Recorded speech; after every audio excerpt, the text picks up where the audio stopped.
Live from the Talking Joe Studios. It's Talking Joe.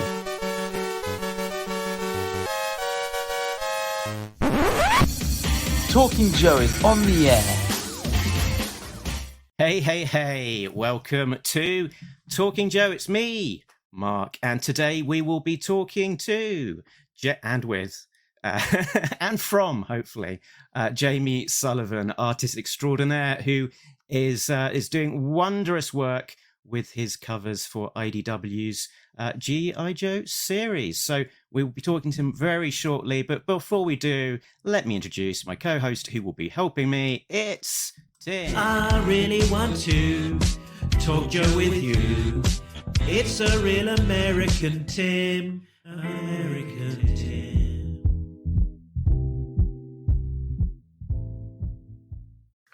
Hello, Mark, and hello, viewers and listeners. Hello, Tim. Good to have you on board and, you know, storing yourself away under your desk in between recordings. It's efficient as ever. At the time of recording, we're live, so you can join in and view live. You can leave us a message while we're live via YouTube or via the Facebook group, and you can join in like they gone. You can pester our guest about artwork for sale if you missed the big sale for the 300 cover. You're like, why didn't you do a solo Crazy Legs cover, for example? So good to have you on board. They gone, and please behave. So, but we're not. It's not here. You know, people aren't here to listen to me and Tim to just talk on our own. We've got a very special guest, and as always, we've got a jingle for our guest, which has been created especially for this occasion and is not a reuse or modification of an existing jingle created for our co-host Jay Cordray. So brand new, remember that. J.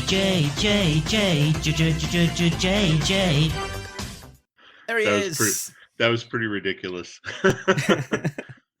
Well, we're nothing if not ridiculous. Great to have you on board. Jamie, what is it normally? Jamie? What's the preference? So yeah, it's Jamie.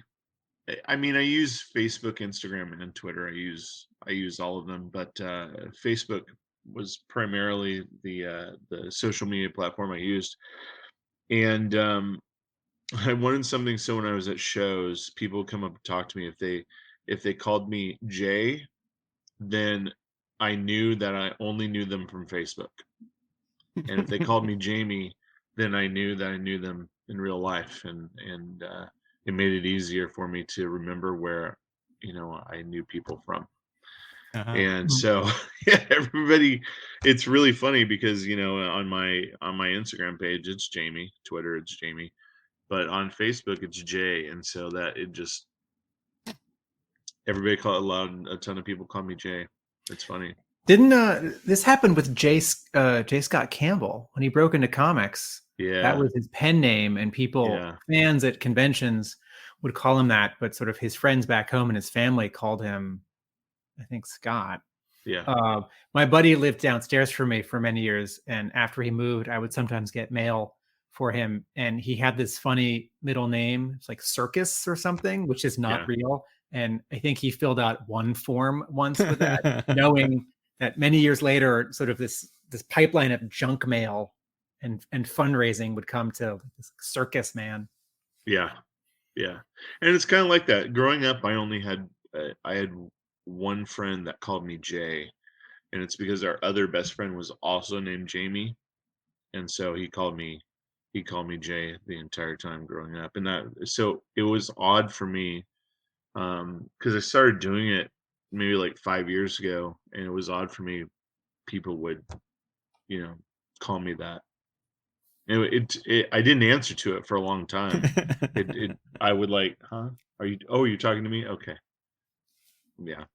In all of this excitement, I did forget to sort of read out the blurb that I prepared. So here we go. For the people that do not already know, Jamie Sullivan is a cover artist for IDW's G.I. Joe, A Real American Hero comic series, creating nearly 30 covers, during IDW's run, and all manner of other G.I. Joe projects like Marvel cover recreations, Hector Garrido package art recreations, And before he boldly goes in a new direction with his comics art, he has finished out his IDW run with an amazing wraparound cover for IDW's final issue, issue 300, featuring 313 distinct characters in a single image, which should go on to break the record for the most covers on a comic cover, which was previously set by Deadpool issue 27 with a measly 224.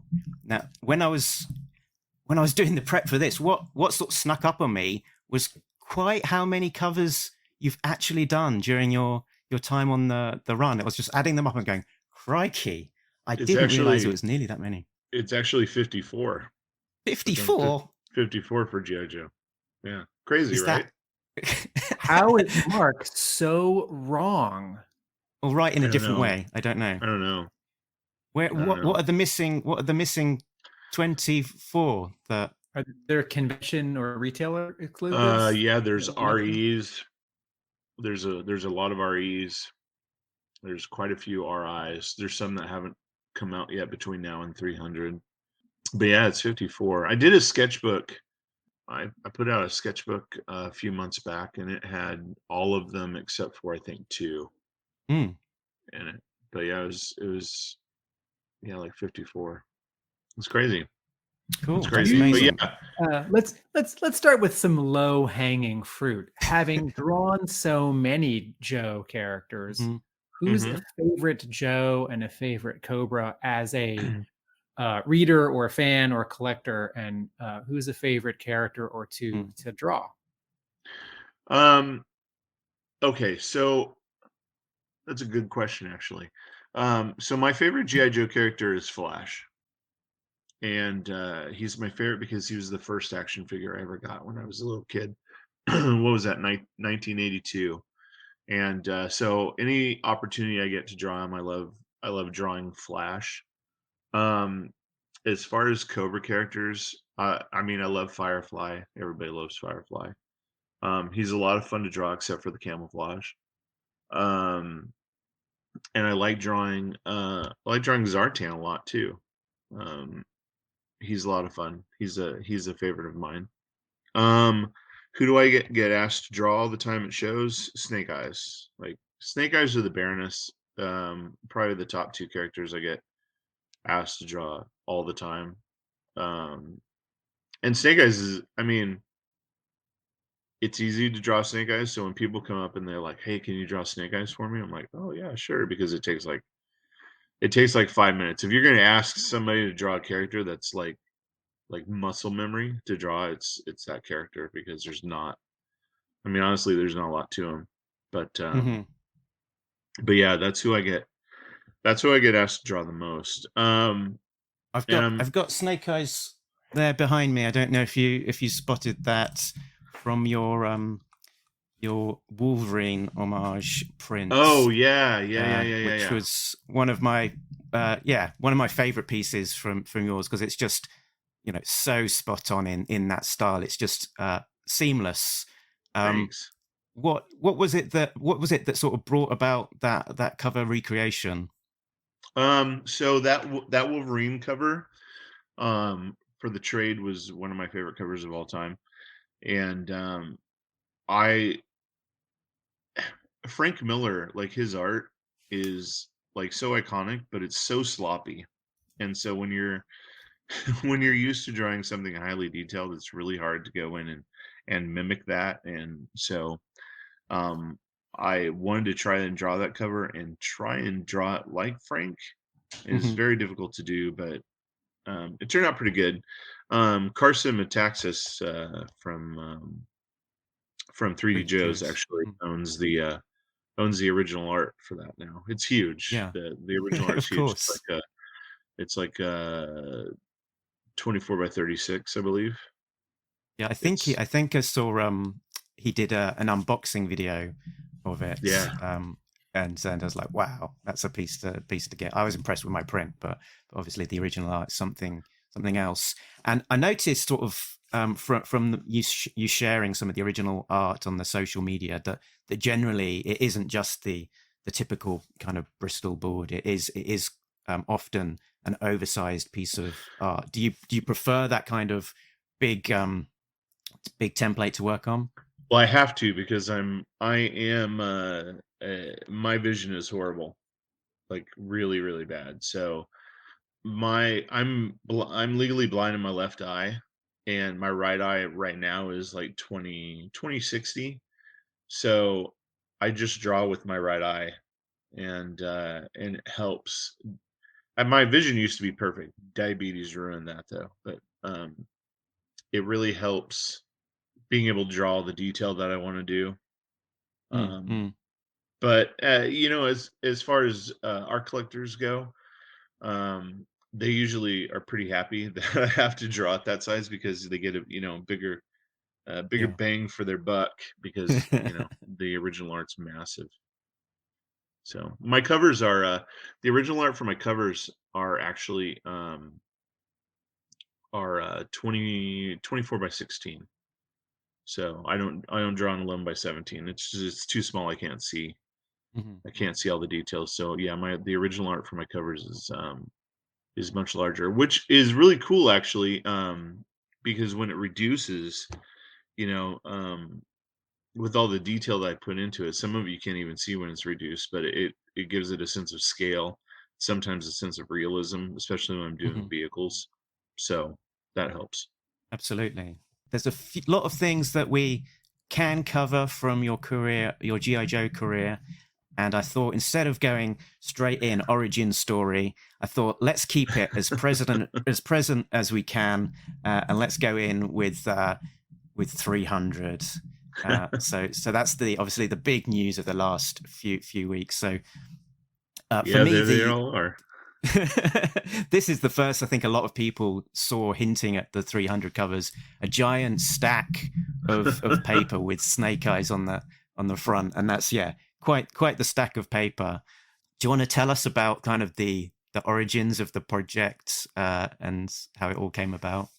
Okay, so um why it's a stack of paper is I learned from my mistakes. So I've done connecting covers before, but the second connecting cover I did for GI Joe, which featured all of the GI Joe characters on it, um I drew as one big piece. It was the original art was like 6 feet long, 2 feet tall, and I stopped and started. I had to start over probably 3 times because Right. if I messed up like somewhere in the middle, it got to be the point where I couldn't do paste overs, so I would have to just start all over. And so when I got to the Cobra connecting cover, which is 296 through 300, because there were so many more, it was literally double what was on the GI Joe cover, and so many more vehicles.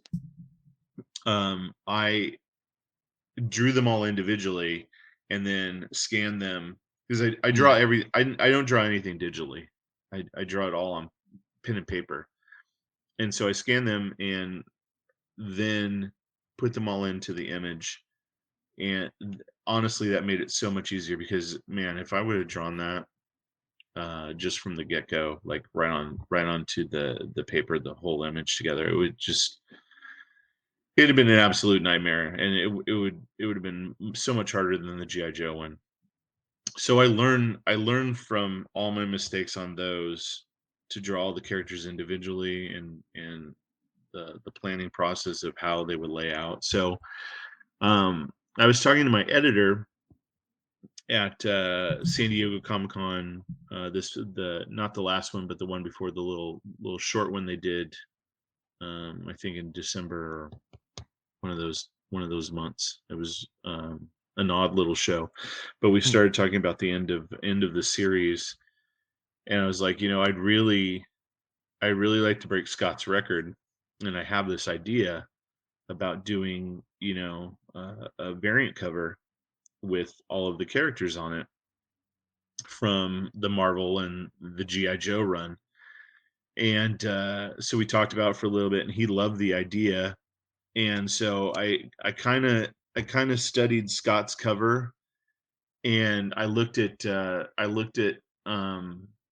I guess there was a Joe and a Cobra cover from, I think it was Devil's Due or Hmm. Image, that had like all the characters on it.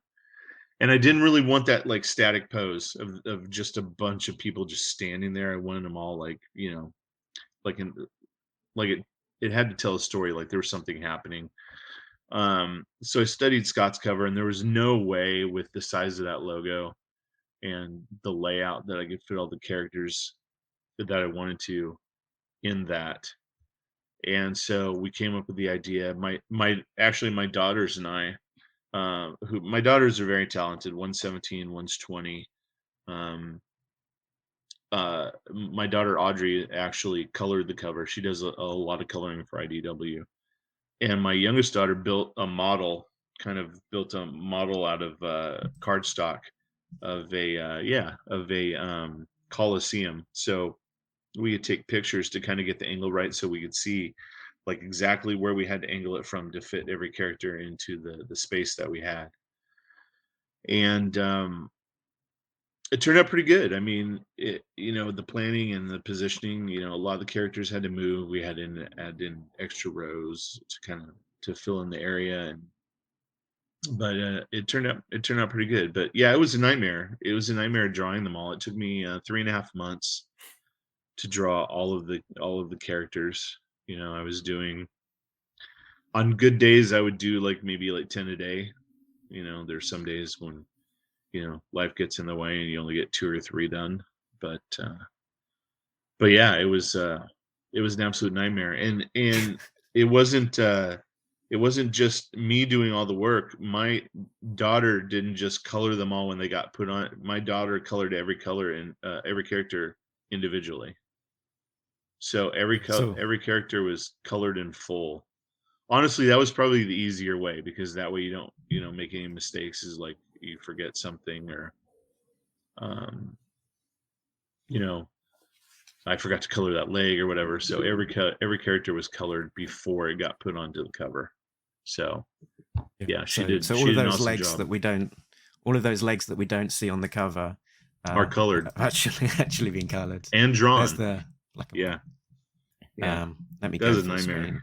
I have like PTSD from looking at it. But There's yeah, it so breaks the much. record. And so I knew I was going to turn it like so. The GI Joe logo ended up going up in the top right corner, and then there'll be a barcode in the bottom left, kind of covering Destro a little bit, but you'll still see most of them. But Yeah, I thought it was very clever that you did predict, and I guess you've got a slightly smaller logo than normal as well, but you did predict it.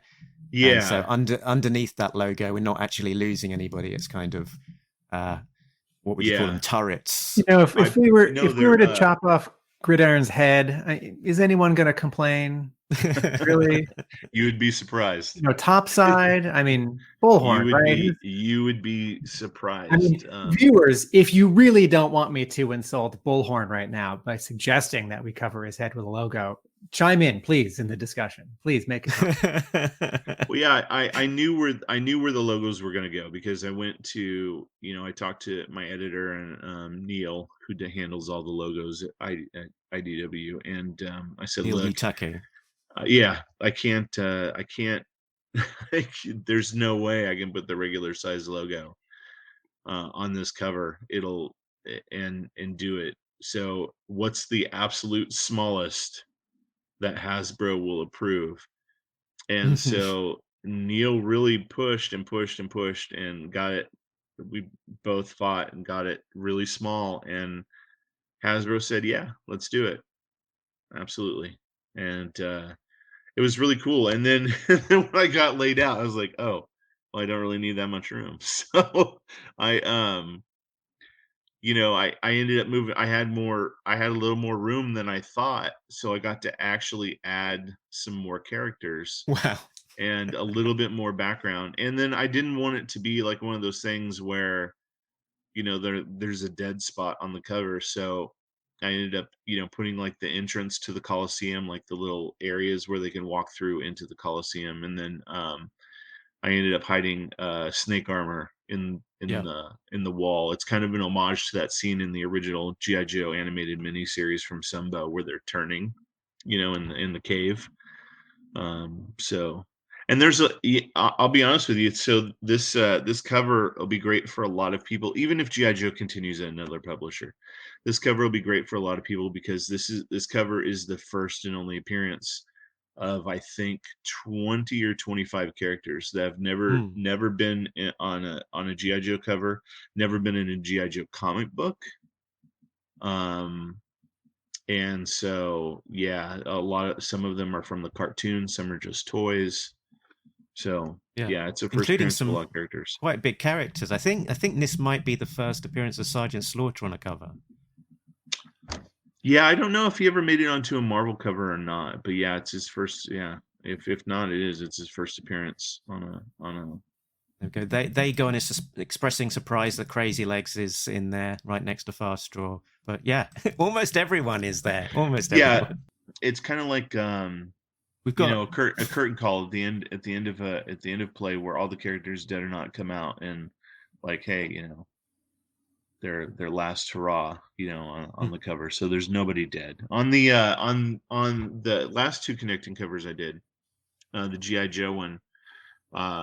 The dead character. So let me do the cover one first. So on the cover one, if the character was dead in the comic, they're not on the cover. That's why in that Cobra connecting cover, there's no Croc Master, there's no Serpentor, because at the time when I did that cover, they were dead in the comic. So on the GI Joe one, it was. I went back and forth. There was a couple guys helping me with the research, and Diana Davis, and like I need to know which GI Joe characters are dead, so I can put them in, like, they're going to be holding frames with the little black band, as a tribute, remembering their fallen comrades. And so we went back and forth and I'm like, okay, are you guys all of them, are you guys sure these are all the ones? Yep, not a problem. So obviously there are characters on there that I drew live that are dead because that's the way things happen. And I believe Crankcase is dead, but I drew him alive. And Cool Breeze is also dead, and he's on there alive. And and so, like what you were saying about the GI Joe fans, would they be upset like in Bullhorn or whatever? Yes, because who knew? I didn't even know Crazy Legs was a character before I started doing, or not Crazy Legs, Cool Breeze. I didn't know Cool Breeze was a character before I even started doing this cover. And I just didn't remember that Marvel comic that he was in. And man, I got people messaging me, like calling me an idiot and like so upset. Like, how could you do this? I'm like, I'm not the only one that works on this thing. But I took it in stride, and I'm like, be glad. Like, this guy was obviously like a giant Cool Breeze fan. I'm like, be glad he's on a cover. Like, take the win and just enjoy it. I got a commission with Cool Breeze. Did you? Yeah, I got John Statama, who drew those issues, to do a drawing for me that has the characters from his issues, and I made sure to include Cool Breeze. Cool Breeze, and what's really funny is Cool Breeze, that character on the 300 cover, was my daughter's favorite to color. She loved his uniform and loved coloring. She thought it turned out really good, so she was really happy with Cool Breeze. Like, who knew Cool Breeze would affect my life for the last 3 years the way he's done? Was there? I think when you were describing this story about talking for the 300 cover, I think you said it would be great to do a variant. But yeah, your cover, the variant has no logo. The main cover A, is your cover with all the characters and the logo. So when did that happen? I was informed that it was going to be the main cover about a month ago when it was done. That's when he told me it would be cover A, and very excited, that my last issue with IDW would be cover A. And I had no idea about the variant. I'm glad that I drew the stuff, in the back, because I didn't know that it would be a virgin variant as well. And who knows, they might have a reprint where it's the black and white line art. Yeah, I'm there's not. an idea. Yeah, so I'm not for sure, but yeah, I was very excited. That only happened once before, with the reprint of 21 that they did, which was called Complete Silence. I Mhm. had done this. I had drawn this Snake Eyes and Storm Shadow um, cover where Snake Eyes was kind of like creeping around the Cobra temple, and Storm Shadow's dropping in behind him. And I just thought it was going to be used for a cover, a GI Joe issue cover down the road and whatever. Um, so flash forward, and I'd drawn it, gotten paid, and flash forward almost a year and a half, almost 2 years after I'd drawn it originally. um, Tom was talking to me about how they were going to do a reprint of 21 and 21.5, and he's like, I'm on a strict budget. He's like, do you have anything with like Snake Eyes on it that you've done? I'm like, well, what about that? What about that piece hanging in your office that I drew a while ago? He's, oh my god, I forgot all about that. He's all, that's perfect. And then so, yeah, I got the main cover for that issue. I had no idea it was going to be on that. It wasn't drawn for that specifically, but it worked out pretty well actually. So even though Snake Eyes isn't in that costume, I originally had drawn him in the commando outfit when I had drawn it originally. But Hasbro didn't want the goggles, and they wanted, him to have a sword in there at somewhere. So the visor got added, and then the hilt got added later. Cool. You said I think you worked for about what 3.5 months on the 300 cover. Yep. Diana says, "Do you know how much time from start to finish you ended up putting into the cover?" Hours wise, Yeah. no, I haven't done the math. That would be no, I Be a haven't bit done the scary. math. That would be, yeah.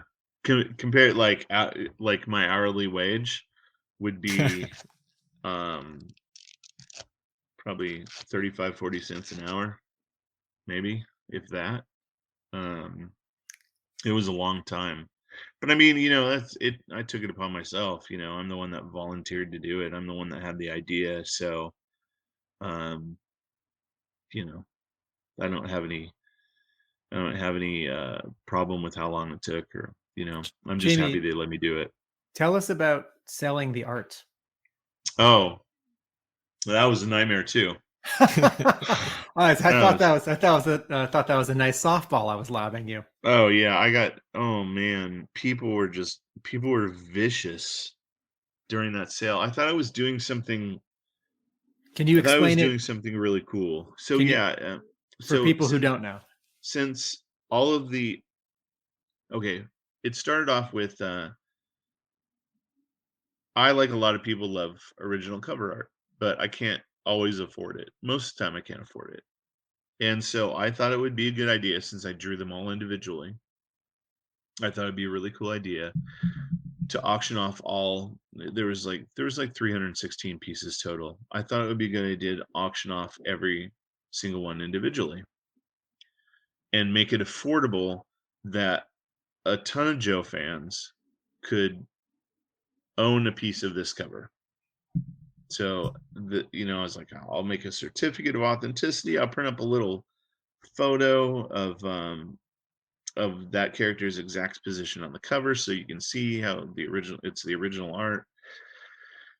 And so we set out to do it on Facebook. It was just going to be like a 24-hour post, all 300 individually, and start them off all. The majority of them, I knew some of them would be ridiculous, so we started them off at higher, like Snake Eyes. Everybody wants Snake Eyes, and some of them I had no idea would get into it anymore. But I started them all off at like $30, $35, something like that. And it was absolutely insane. Absolutely insane. I put it up, and my wife and I and my daughters talked about it going into it. Like, it'd be super cool if we sold like 50 pieces. It'd be neat, if we sold 50 pieces at $30 a piece.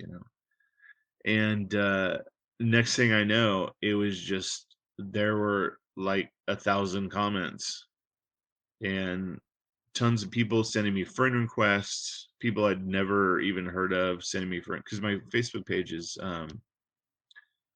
it's a public page, but to be a friend and to comment and to bid on things, you need to be a friend of mine. And so I jumped like 200 friends just during that, right before and during the auction. And there were these just absolutely insane bidding wars on some of the characters. So was And each character its own thread or post, or were all so of yeah, them? it was like a typical comic book, like when guys go up and do like comic book sales where they post the picture and the post, and in the comments, they post an image of the comic, and then you bid on it. Each comment from someone Yeah. else is just a dollar amount. Yeah, a reply to that photo is like a dollar amount. And I've never seen an issue, but then again, I've never seen one of those reply auctions with over 1,000 responses. So So this was one. Sorry, were all the responses a variety of the characters, or were you listing each piece of art as its own? so I do each piece of art Okay. in the comment, and then you reply to that comment about, Okay. if you're going to bid on it, and each one was a full dollar amount. And so it started and it ran for 24 hours, and it started as soon as I put the first one on. And yeah, it was a nightmare. Facebook put me in Facebook commenting jail because apparently I'd commented too many times. So my wife had to continue on with it. And people were like getting really frustrated because they didn't know how to click the all comments part, in the top. So they were looking at like top comments, and it wouldn't put them in order of how I posted. And I'd had the people would message me like yelling at me, and I'm like, just click the all comments part and scroll through it. So and I'd have to explain to people too, the auction wasn't designed to where it would be super easy for somebody to go on there and buy everything. I didn't want one person to go through and just like, I'm buying the entire cover. I'm gonna outbid everybody. I wanted it to be like where everybody got an equal opportunity to get something, so it would end at different times. It was like a rolling end to the auction. And all but 64 pieces from the cover sold. Most of them were GI Joe characters that didn't sell. I think it's because they were early in the auction, and it already closed before people could go in and see them. But then, yeah, when it started to close, people were getting pissed off because I didn't end every single one of them at 3 p.m. on Sunday. I couldn't, because I have a personal page and a business page, so I can't just like end the whole thing. I have to go through and select the person that won. And so people were getting pissed. They're like, oh, I outbid this person. And I kind of got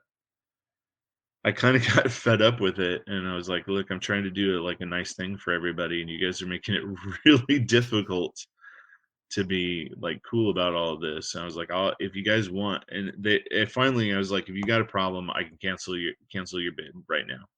And I had my wife going through like, okay, cancel that person's bid. They don't want to, be a part of it. It's fine. And only had to do that for a couple of people cancel their bids. But yeah, it was an undertaking. And are you now on the point where some payments are coming in and you're shipping out some art? Oh yeah, it's all gone. It's all gone. It's been turning up in these beautiful looking envelopes. Yeah. I wanted to put together like this cool like Cobra file, and even did like the twine, tied around it like old school. Jamie, on the one hand, as someone who likes getting mail, and who likes things that are designed and thoughtful, this is a delight to look at, and I'm Thanks. so happy that you went the extra mile. Did you mention a certificate of authenticity and also like a cover Yeah. key? Yeah, I And did. Well, I did there was a COA that said for every single picture, said the okay, character's name, and it was signed by me, and it was signed by my daughter. And then we printed out 3x5 photos of that specific character where they were out on the cover. So a close up of where the character's out on the cover, so you could see the original, so you could see how the original art fit in to the cover. so as a person who likes to get things and see things, this is all delightful and thrilling. As a person who has packed up boxes and envelopes and mailed things and very occasionally sold things on the internet, it feels like you gave yourself many additional jobs Oh yeah, besides. not just me, my wife and my daughters. It was all hands on deck, no pun intended, for packing this up. When we first started out trying to get a rhythm down, there was a lot of yelling and screaming and name calling, and yeah, it was not fun. But they were all from that auction. They were all shipped out in the first week. There was like 130 packages How far that away went is out. your post office? Well, it's on the other side of town, but after the first shipment, because it went out in waves. After the first shipment, we scheduled a pickup. You the, finally made the mail something about carrier. this easier for yourself. Yeah, the mail carrier. We had the mail carrier come and get them and Okay, scan them right at the door. Yeah, it was a nightmare. He was not happy about it, but what are you gonna do? But yeah, I know everybody. Surprisingly, though, um, that first auction where almost all of them sold, only one person didn't pay, which shocked me because you know how it goes. Like um, people bid on things or whatever, and you always have a few that don't come through. Everybody paid except for one person, and then we just rolled their character that they bought into. We did a follow-up auction where it was a claim sale. It wasn't an auction, it was just a claim sale. There were 63 or 64 pieces. They were all $40 a piece, and just made it real easy for everybody. And I did the post and did all of the comments, all the pictures in the comments, and made it private where only I could see it. And then at 3 p.m. when it started, I made it where everybody could see it. And so I learned from my mistakes. And so, um, yeah, that way, not every person could go on there and just buy, every single thing, because there was a lot of people that got on and were able to get a lot of pieces. And So the so next it's time you pretty do cool. this, when I'm you never do a going to do cover this with again. 400 characters, I'm never doing you've this learned a again. lot. Jamie, I think you should do covers where it's one character with very little background. And there are lots of famous and well-known and also not so famous and well-known artists who do those kinds of covers for all sorts of publishers, and Yeah. I think they get paid the same rate as someone who does two teams fighting in front of the Washington Monument or something, or Sure. Times Square. So maybe Yeah. the rest of the year is just simple vignette covers. It's like, Yeah, it but would be how about cool. the background can be like 3 rocks and a little bit of rubble. Yeah, that would be much easier. That would be much easier to do. I would love, I would love to do something at Marvel. I really would. If you guys know of anybody that works at Marvel that is in the hiring department, send them my way. Check my Rolodex. Yeah. But yeah, no, I'm on to I'm it's no secret now. I'm on to Star Trek. So, you know, And I'm my have you begun work on that already? Oh yeah, yeah. The so I have They've announced a new sort of flagship book I for haven't Star worked Trek. on that yet. I Okay. am on the mini series called Star Trek Resurgence. Okay. It's Is this the what's the continuity? When does it take place? This is I believe it's during the Next Generation era. It it takes place aboard the USS Resolute, and this is an RI for the final issue of the series. It's a 5-issue miniseries, and yeah, some characters die in it. I won't tell you who, because I don't I don't really know who I'm not familiar with the characters. Like like you think GI Joe's dense? Star Trek had like there's I yeah. I mean I'm a fan of Star Trek. I like the original series. I like Strange New Worlds. I like Discovery. I love the movies. But man, there's just I couldn't even imagine trying to fit all of those characters onto one cover. That'd be like a couple thousand. I had a thought because I think we sort of wrapping up our talk of the 300 cover. I wanted Mark. to ask a couple of things, if Yeah. that's all Okay. right. Yeah. I have a thought to wrap this up. But over to Sure. you, Mark. But just from reading some of your posts about the process and stuff, I thought I'd ask about the sort of the process that you took to make sure that you weren't just doing the same sort of static character over and over again. How did you approach that so that there's a lot of diversity in there? Like even just sort of on this sort of thumbnail kind of view of all of these characters, you can see that, for example, Bazooka there is in the middle. He's a big, chunky guy, very different body type to say Alpine right next to him. Yeah. So I knew going into it that I didn't like what you said. I didn't want them all looking exactly alike, because that's just not how real life is. There needed to be some body type differences. And so I drew I kind of did some poses, like 50 poses. I knew if I had 50 that I could kind of mix them around, change the arms and stuff, and When you move them say around, flip poses, them. is this reference photos you took? No, I sketched them all out. Okay. I sketched out poses and stuff, and made them bigger or made them smaller.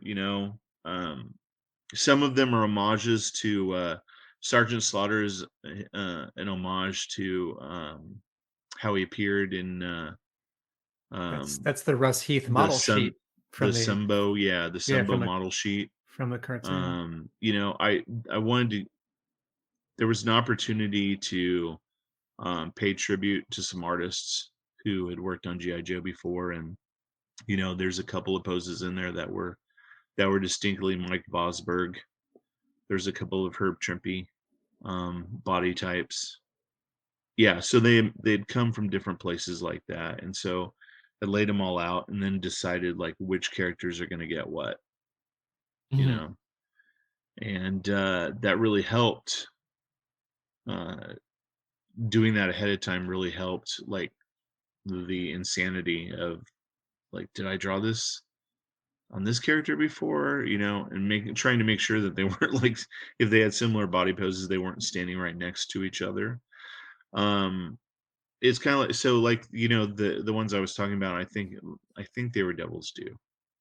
Don't quote me on that, but I think they were Devil's Due. The GI Joe and the Cobra, where they're like where the GI Joes are standing in front of like Capitol in Washington. Yep. Yep.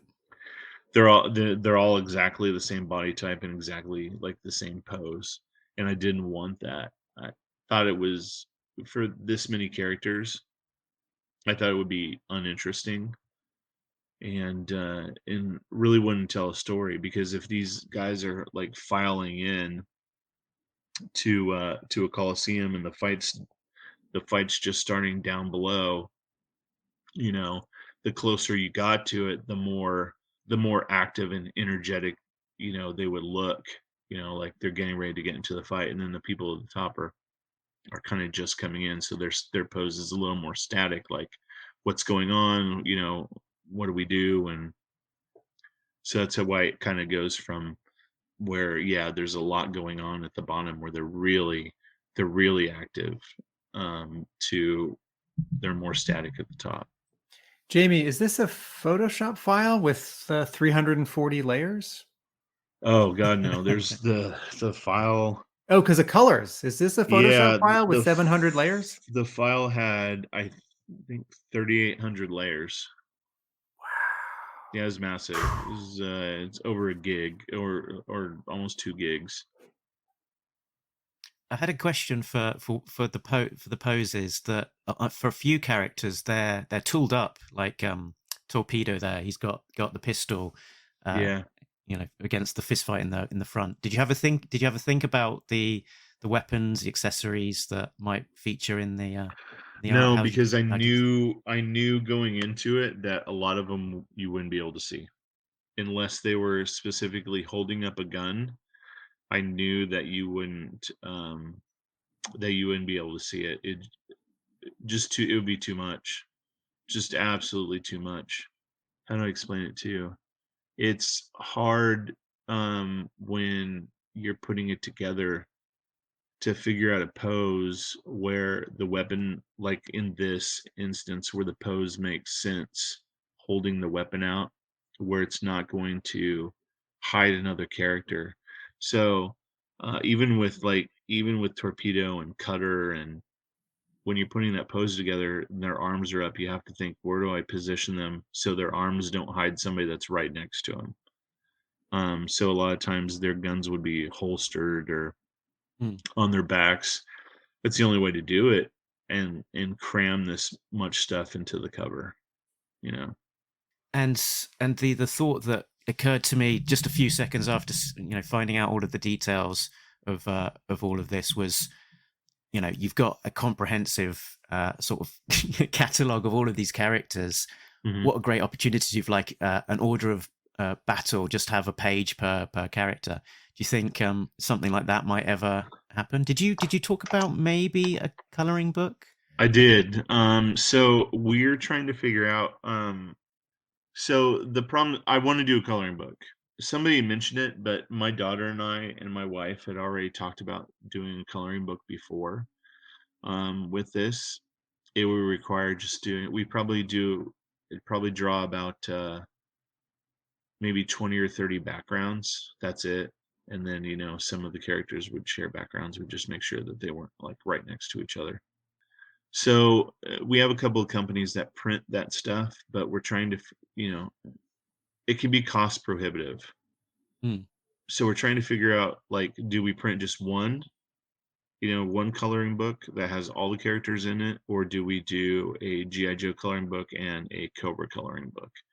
And how much is that going to cost? And how much are we going to have to charge for it? And how many people are actually going to want it?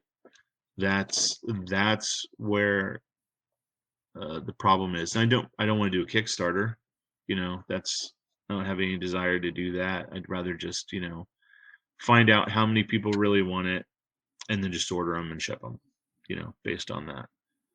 So that's kind of where that stands right now, trying to figure out exactly. And do we want more like an adult coloring book where the pages are heavier and not like the newspaper print, or is it going to be like a child's coloring book? It's that kind of thing. Mm-hmm. So that's kind of where that stands as far as a coloring book. As far as an order of battle, I mean, it'd be cool because I'm the not only do I hold the world record for the most characters on a comic book cover, but I'm also, it's not a world record or anything like that, but I'm also the only person that's drawn every G.I. Joe character and have it printed, published professionally. So yeah, kind of crazy.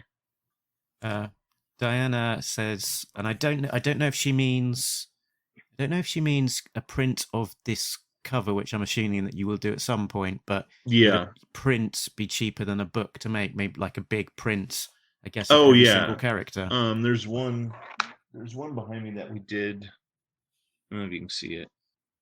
Can you see that? Okay. Right there. Uh-huh. That's it. That one's like 22 by 30, and we did that one. We did like 3 or 4 of them to test the colors. So they were all printed, to test the colors differently. Those weren't actually made. Those ones weren't actually made to sale. So we're looking at a couple different companies right now to do lithography and the types of papers, because I want it to be something like really, really nice. So we should find out probably in the next week or so. So Diana's clarified. I mean the cover as a big coloring print, like a huge thing I could hang on my wall and color. Oh yeah, just a big black and white. Yeah, print, it's that kind of. I mean, yes, we could certainly do that. That would kind of fall under the same thing. Like, right now we're getting some paper samples from this company that we found, and as soon as we get those and can find out how much that costs to do, then yeah, that's something, definitely that we could do. And it's something we talked about. Like if you ordered a print of the cover, you get a black and white one along with it. As long as there's also a carefully designed and wrapped envelope and a certificate of authenticity and a photo of you shaking your letter carrier's hand. Yeah. And a few drops of blood. Those envelopes were not, and the doing them was, first of all, were not easy, and they were not cheap to make. It's like that's a big sticker that's on the top of the envelope.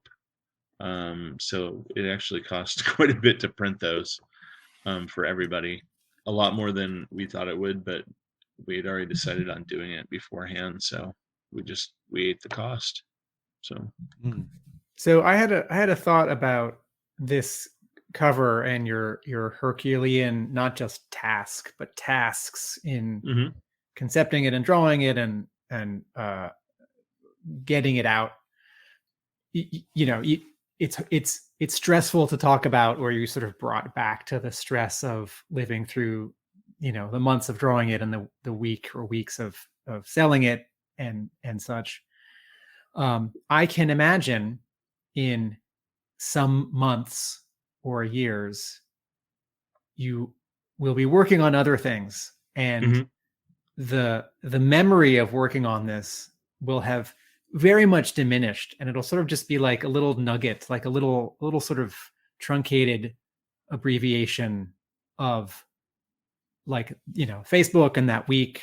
And I can imagine in months or years, you're at a convention really in the thick of something else, some other project, some other IP, and 10 people come up to get stuff signed or to buy prints, and someone has this cover, and this might be years and not months, but you sort of see it with fresh eyes, right? Almost like someone else drew it and you're seeing it for the first time, and you think, oh man, there's just so much here. And you sign it without feeling any stress or grief or anger or grumpiness. And I wish that for you much sooner than later, but I think it will happen. Yeah, I actually now, I mean, I look at it and I'm not grumpy about the cover. I enjoyed, getting to do it, and yeah, I am very happy with the process and the auction. It makes me laugh now, all the stuff that I went through over the last 4 months now. It's just kind of crazy. And then my wife up at 3:00 in the morning to call Guinness because they're in the UK, and just happy that she didn't IDW kind of took over for her with that, and she didn't have to do it anymore, because she was, they're very difficult to deal with as far as getting a hold of somebody and the whole process. But no, I already look back on it and laugh. Actually, when I look at it now, I look at all the mistakes I made on the cover. That's what I see that's what I see. I'm always trying, like, as a comic book artist, you always have to try and improve. You always need to be improving and learning new skill sets, and so when I look at my older work, I'm like, oh, I can't believe I drew that, or I can't believe I did that. And yeah, I look at it now and I'm like, oh, I wish I would have drawn that person differently. Even when I was putting it together,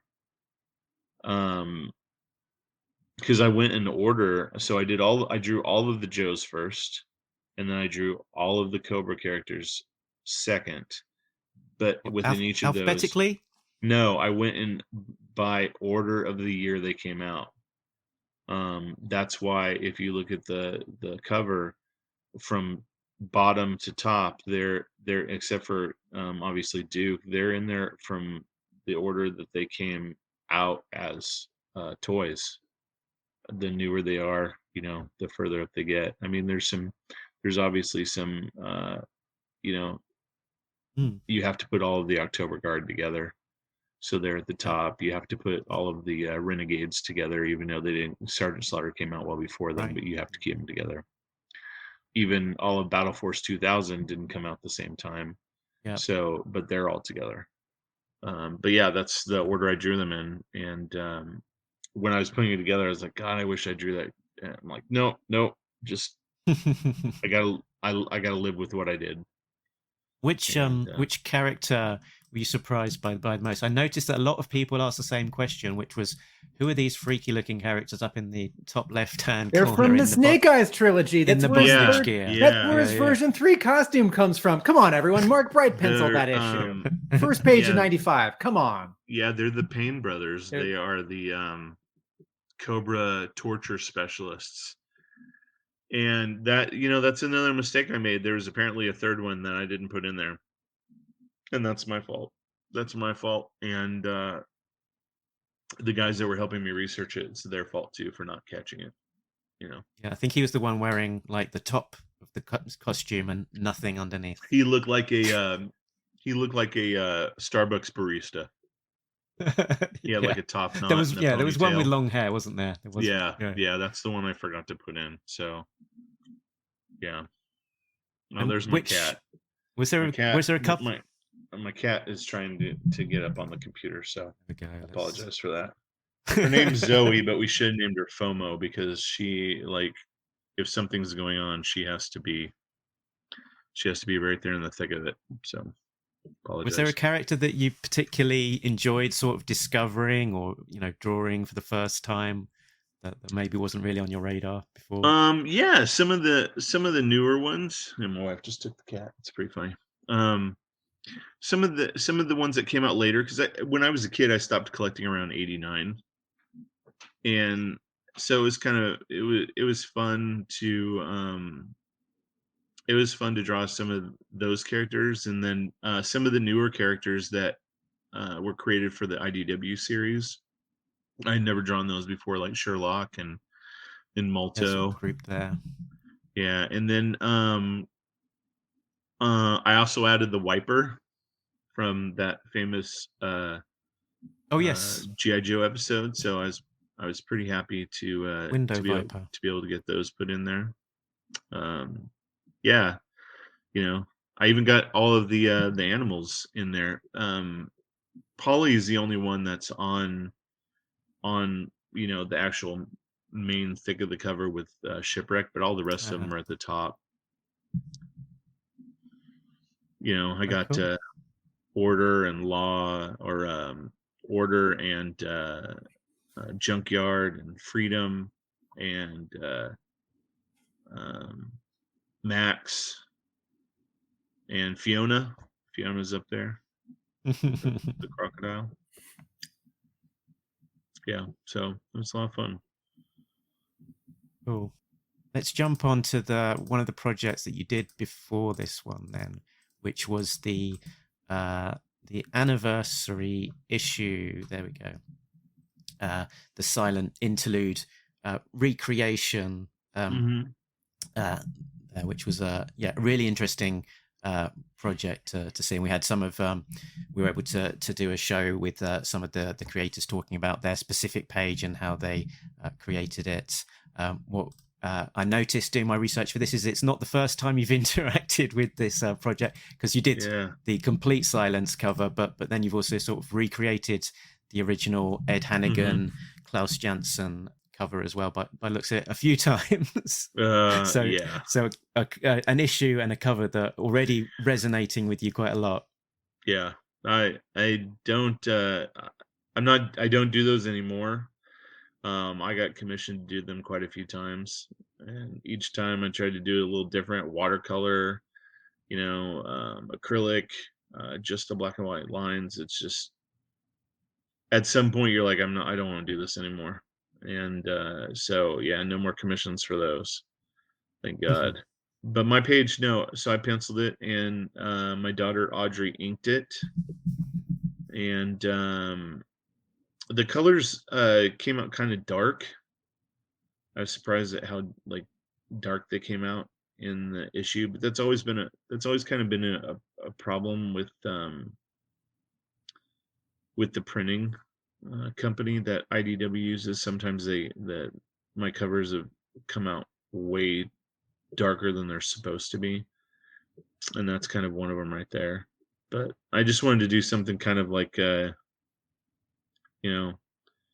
dynamic, and it was fun. It was fun to watch Audrey ink it, and it was her first time doing that, and so little nepotism in the industry, Yeah, how did she So. get the job? Can you talk about, Jamie, can you talk about first hearing about this project and picking your page? Yeah. So I was the first person that Tom told about it. Oh, wow. He told me about it the same time we talked about 300. And I had already picked a page. I was like, I know what page I want to do. He's all, okay, just let me know. And then when it finally happened, one of his assistants emailed and said, hey, I need your picks. And so I sent it to him. He goes, oh, the page is already gone. Like, what are you talking about? I'm like, I picked that page the day Tom told me about it. And he goes, yeah, sorry, it's already been given to somebody else. And so then I picked the second page. He goes, oh no, that one's already taken too. I'm like, oh, so this is like my like fifth pick. Then you volunteered to just redraw the cover again. Yeah. Well, yeah. So but yeah, it was fun to do. And I think Audrey, for her first time, I think she did a really good job, because when she did it, she was only 19.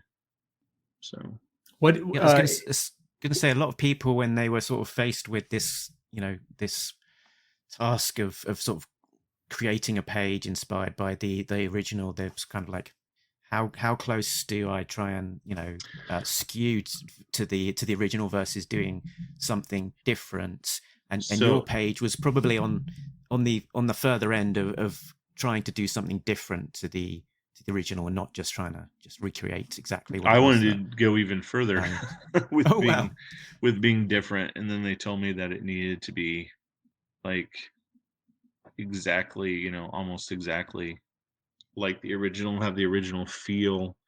I was like, okay. So, I left it at that. But that it was huge. It was again, it was 24 by 16. Are you describing an initial sketch or a drawing that is a very different approach, and then you drew something different? Or are you talking about an email exchange? No, I drew it. I drew it very differently, because we had to send in our pencils for approval. And yeah, I was kind of reined back in a little bit. And what about that first take is so different? Probably the layout and the amount of panels. I tried to tell it without. There was only 2 panels, so it kind of flowed together. Visually, it was a little more interesting. It was more like it would look a little more like a painting, I think, all said and done. I might even that's the other thing too, is I when I originally approached them, Tom, I was like, I want to paint it. The page I wanted to do a painting.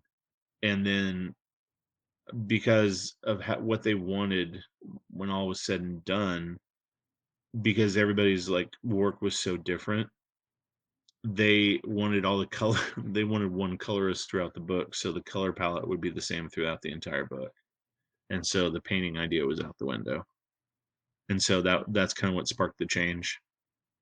Hope that answers your question. Yeah. It'll be interesting to see your original take on it. You should stick it up on. Yeah, maybe if you someday. can. Are you sitting next to it? Can you hold it up to the camera? No, I'm not sitting next to it. No. Could you be? No, it would probably take me half an hour or more to find it. Okay. I have just like stacks of stuff. Cool.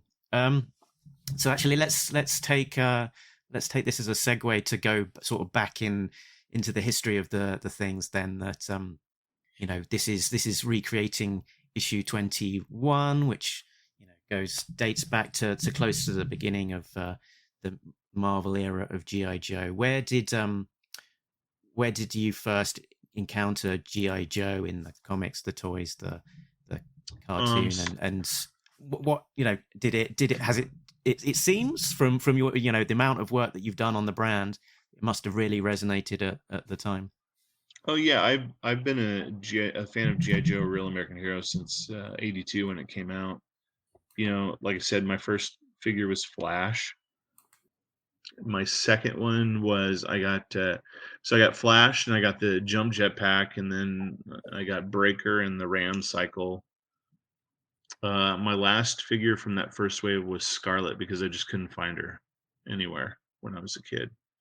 But yeah, I was a huge fan. Of course, I had all the Star Wars toys. That's the generation I was from, and I love Star Wars. And G.I. Joe came out, and the fact that you could pose them more, and I loved the vehicles. And so yeah, that was my first exposure to him. Absolutely loved the packages. I love the art on the packages. And that's where I came from. That was my career, was the toy industry before I got into comic books. So G.I. Joe is one of the major influences on me. Can you tell us about that? Can you tell us about working in the toy industry before comics? Yeah. So I did my time at Disney, and my more famous stuff, as far as like working for smaller companies, you get credit for doing the box art and stuff. Like I'm pretty well known for doing all the package art for Robotech for Toynami. I did all the retro painted box art for them. I did all the figure art for the card backs for Toynami. I've done the card backs for like Fresh Monkey Fiction. I did the box art for the SoCal Joe show. I did a painting for them of Monkey Wrench on a Dreadnought cycle that they ended up using. Had I known where the placement was going to be, I probably would have done it differently. But I'm doing another one for them, which is kind of fun to do. But yeah, I worked a lot of years in the toy industry doing layouts and designing boxes and Were you freelance? boring stuff. Were you working on staff at toy companies? I'm freelance now. Toynami, I was freelance. It was 1099. At Disney, no, I worked for the company. Yeah, it was 6 years of my life I'll never get back. But that's the way it works sometimes. So did you at what point in your youth did the G.I. Joe comics get onto your radar? Was it all at the same time as No, well, it was all within that same probably year. The first comic I got from G.I. Joe was I believe it was issue 4. I was in we had drove up to Spokane, Washington to visit some of my grandfather's relatives, and there was a convenience store about 6 blocks away from their neighborhood. And I went in there, and I saw it on the rack for the first time, and I bought it. And it was it wasn't what I expected. So it was an interesting read. Some of the stuff I didn't understand, because it was, Larry wrote it, some of it is very adult. And so I didn't understand some of the things. And then when we were driving home from that, we stopped someplace in Oregon, and I found a copy of issue 2 on the stand still, and I got that. And I didn't have one. I didn't have issue 1 until much later, probably until around issue 30 did I find issue number 1 at Right. a comic book shop I used to go to when I was a kid. Speaking Look of, at that. Speaking of Star issue Wars 2, Adventures cover. Yeah. this one actually saw print, did it? It was the Panic at Echo Base that was on the that was that which publisher was that? IDW. Star IDW was Wars supposed to be Adventures. for Star Wars Adventures. Uh-huh. Went back and forth with Lucasfilm, who have had dealings with in the past, and they wanted changes. They wanted Chewbacca to be larger, and so I was explaining to them the physics of snow, and that if I drew him larger, it wouldn't look right, because he's really sunk down far in the snow. And we went back and forth, and by the time I was like, okay, then I'll just whatever, I'll change it and stuff, that the opportunity had passed. So the issue that was supposed to be on came and went. Yeah. Is dragging feet on both sides, but yeah, great homage to the issue 2, the Panic at the North Pole.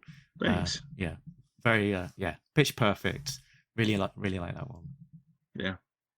So sorry, you you were talking about your early collecting of G.I. Joe.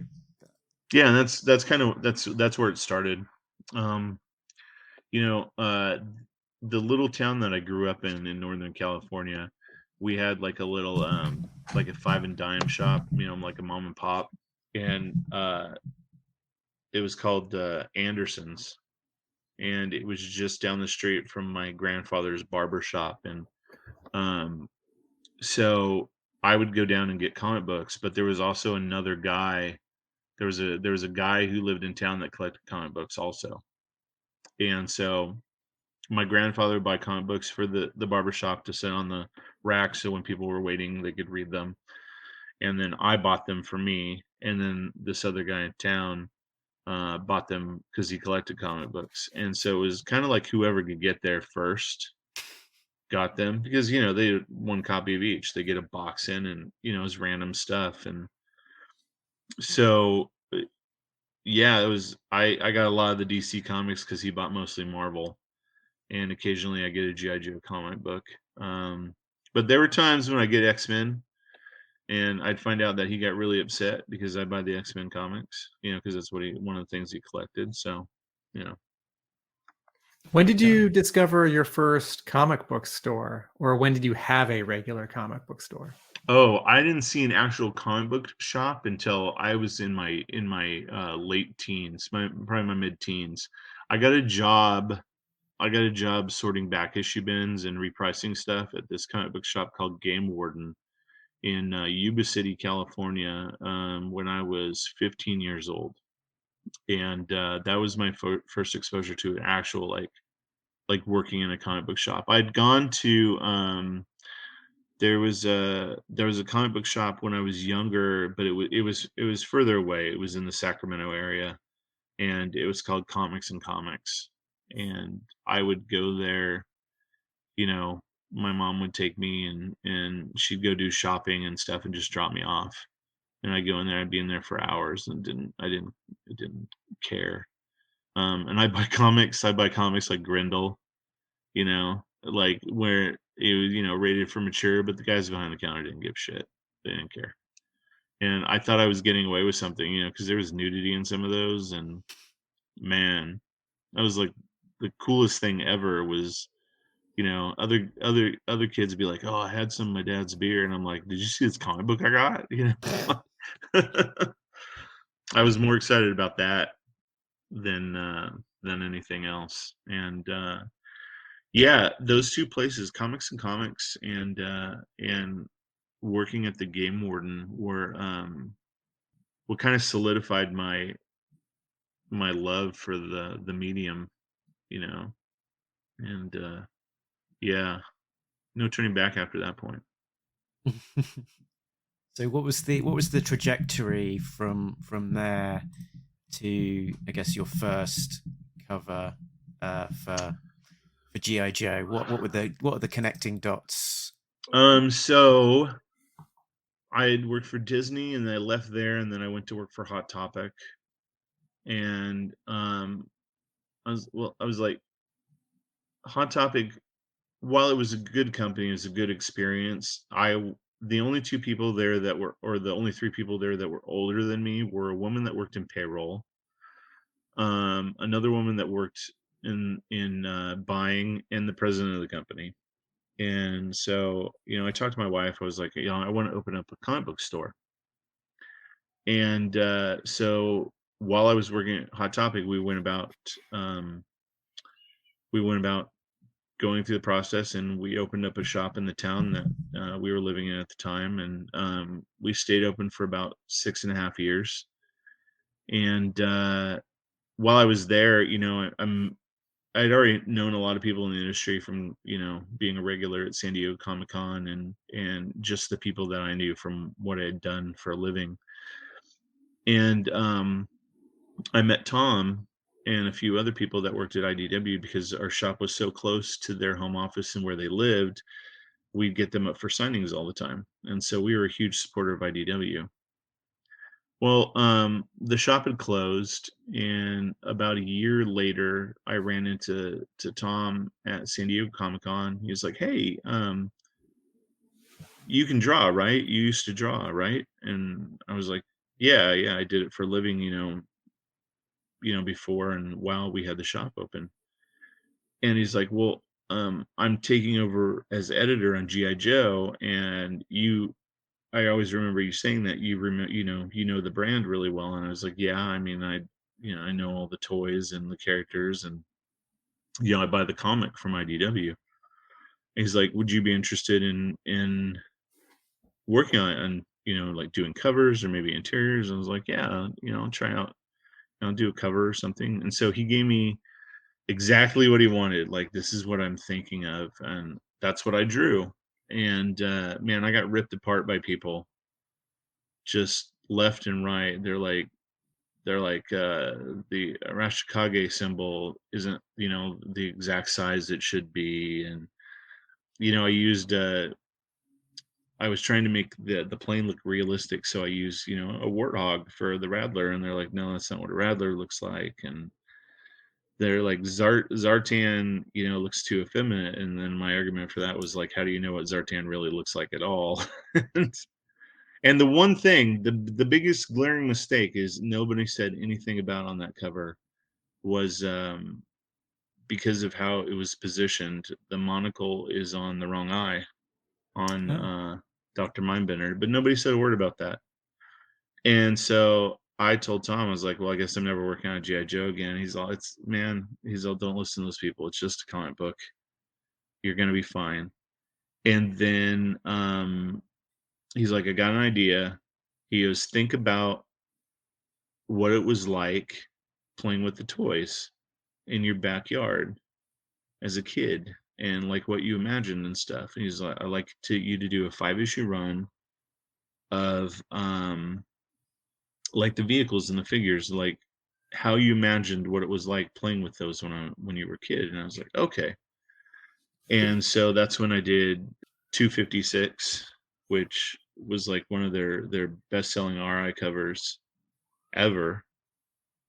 And yeah, he just kind of let me loose. So, and then the next one, I forget what the next one was. So I did one with that, one with the and these were just all like ideas I had when I was a little kid playing, out in the field behind our house, putting my Terradrome in one of the dugout trenches that they're putting pipes in, and flying my planes in there to attack it, and playing with the his tanks and the Skyhawks. And yeah, that's all stuff I imagined when I was a little kid, and then just drew them as covers. And after that, and after these covers too, Hasbro just kind of like let me loose. They were pretty cool with everything I had done at that point. So, and I'm every one of those. I'm every one of those Cobra officers on there. I posed like the poses I wanted and took photos. Yeah, it's me. I'm every one of those guys. I'm every Cobra. Yeah. So was this at this stage? Were you already drawing things like the figures singularly and then sort of patching them together?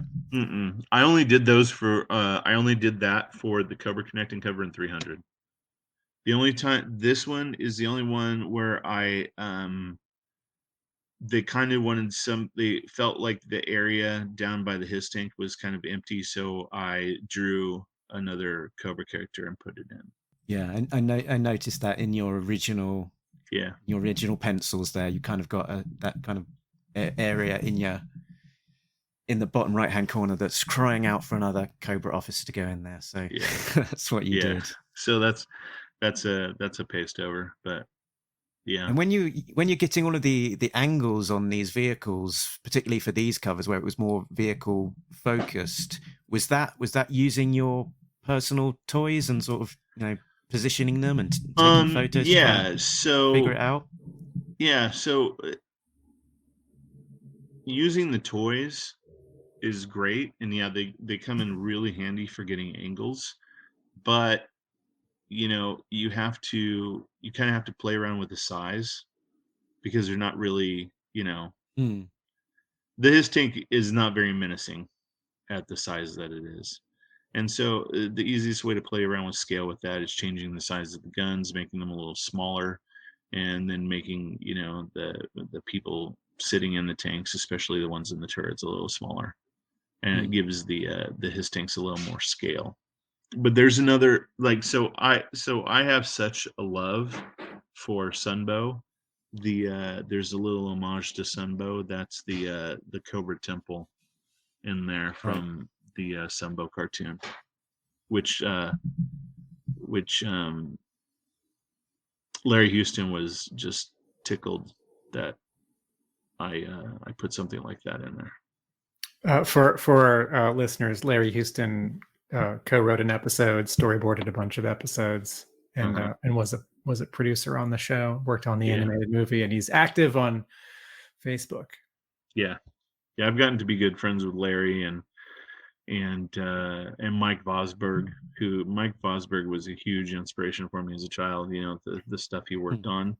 I really gravitated when I was a kid. I really gravitated towards like the more utility artists, the guys that could get on any book, and they all drew kind of similar. I don't know why.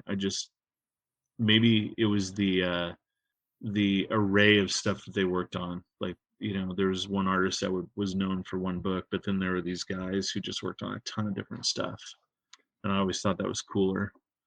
But Mike, I got to know him. I sat next to Mike at a convention in Las Vegas years ago, and just got to know him, and then my wife and I became friends with he and his wife, and he's just an absolutely great guy.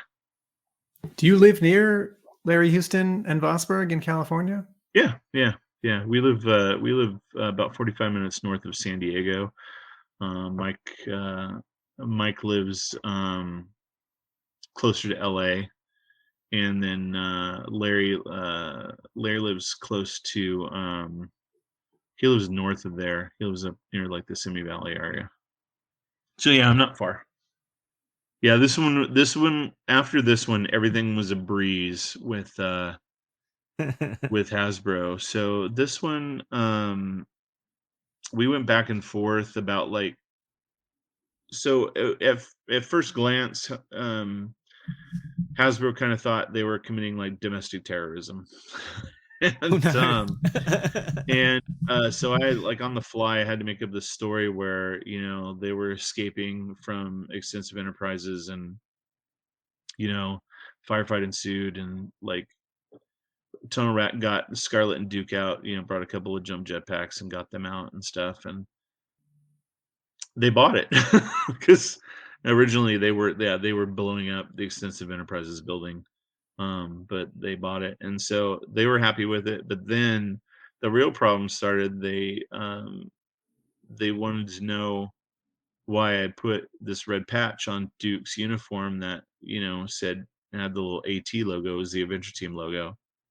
I was like, well, in the cartoon he had like this little orangey red patch, and I just wanted to do something that was a little tip of the hat to the guys that collected long before Real American Hero, and they're like, but that's not part of his uniform, and they went back and forth.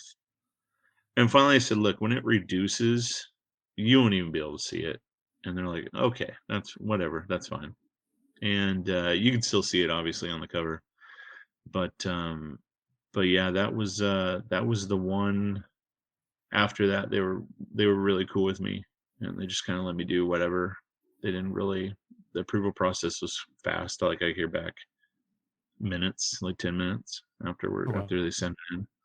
But yeah, that one went through a lot of changes. It went through a lot of like poses. Yeah, I've pasted up on the right, I guess, a preliminary layout that you must. And have that done. was like maybe the third or fourth one. Yeah, it kept changing. It kept changing. So, but Diana's pointed out some more egregious things they could have complained about, or they demanded you take off the patch because lack of bandolier uniform. Well, the lack of bandolier is the whole thing with them escaping. And also, so my gripe with Diana and Duke. Okay, here we go. And so the whole Diana thing pointed out she does own the original of this one, so she must have got this from you. Yeah, she did. But so the my whole problem. Okay, so my whole problem with the jump jetpack and gear that a lot of these characters have on is these are not people walking around with holes in their backs, where you can stick a peg in. And so some of them, like if you put on a jump jetpack, some of their other gear has to be taken off for them to wear the jetpack comfortably or even effectively. And first of all, I've never understood why there's no like crotch straps and belts that go around for this jump pack. Otherwise, the thing is going to literally rip their arms out of their sockets. But again, suspension of disbelief. So it goes with the story of them, being rescued from being captured. He doesn't have, they've taken off their weapons and stuff. So he doesn't have the bandolier. Is this the first appearance of Tunnel Rat's hair? I don't know. Maybe. Let's say rare appearance of Tunnel Rat's hair. Right. Since every time I decide that something is the first appearance of something, Mark or a listener points out where it actually showed up 40 issues ago one time. There you go. See? And Diana fairly notes that there's no jump jet controls, and there never have been. So yeah, there's not these things. They hold that gun. Actually, it's the it's that metal strip that Duke puts under the Cobra the mind control headband. Yeah, that lets him disrupt it. I think he's wearing it in those goggles, and he just thinks forward, slow down, speed up. Sure. Yeah, sounds about right. Let's go with that. Going on through the Cobra's Venom, the Hydrofoil cover. This one was an exclusive. That was for Yojo Depot and LA Comic Con. Diana's husband colored this for me. And I've got the an original layout there on the top left-hand corner, which you mixed up for the for the final published cover. I think you touted that this might be the first one of a Cobra interconnected cover, which never came to pass. So no, this was so I'd done the G.I. Joe connecting cover was the original 12. Yeah. Joe's, and so this was kind of like the companion cover that featured the original 3 Cobras. And yeah, and there was this was the three original figures. So it was the original 13 and the original 3. Okay, that makes sense. Yeah. And the cardboard rocket base. Yes. Yeah. First appearance Never. of this in the comics? Probably. I think hiding in all that smoke is Tunnel Rat with his bandana off. So There's another actually a lot of little things in the cover there. Little like Easter eggs hidden. what does it say on the bottom by the Cobra soldier's knee? What does it say under the little blue monitor? I don't know. It says Jamie Sullivan. Oh yeah. Yeah, no, It's there's Jamie's logo. Right. yeah, and there's also I mentioned Mike Vosberg and Herb Trimpe on it in the cover. Oh yeah, from down here, it says from Herb and Mike. It says. Yeah, it's just for Four. Herb and Mike. Oh Yeah. 4. Mm-hmm. Yeah, because this was really my best, like my best imitation of Herb and Mike's work. And then I think I put something over on one of the crates. I think I put like Sears and Roebuck or something like that. Yeah, Sears and Roebuck. Yeah. Which it was, from their catalog. And then we're on to skipping past too quickly here. This is one of your last couple of solo covers that you did for solo characters. Mm-hmm. The low light for 278, again colored by Mr. Davis. Yep. On this one, I wonder this looks quite different to a lot of your other covers. A lot closer to kind of Tim Bradstreet sort of Punisher kind of vibes for me. Sure. Were you playing with a different sort of approach for this one? Yeah. So I mean, how the vehicle covers like 256 and like the hydrofoil one, and those vehicle covers, those are kind of like, those are my style. I like to put in a lot of detail and it's fun playing around with reference and not necessarily the Tim Bradstreet approach, because his is all digital for the most part.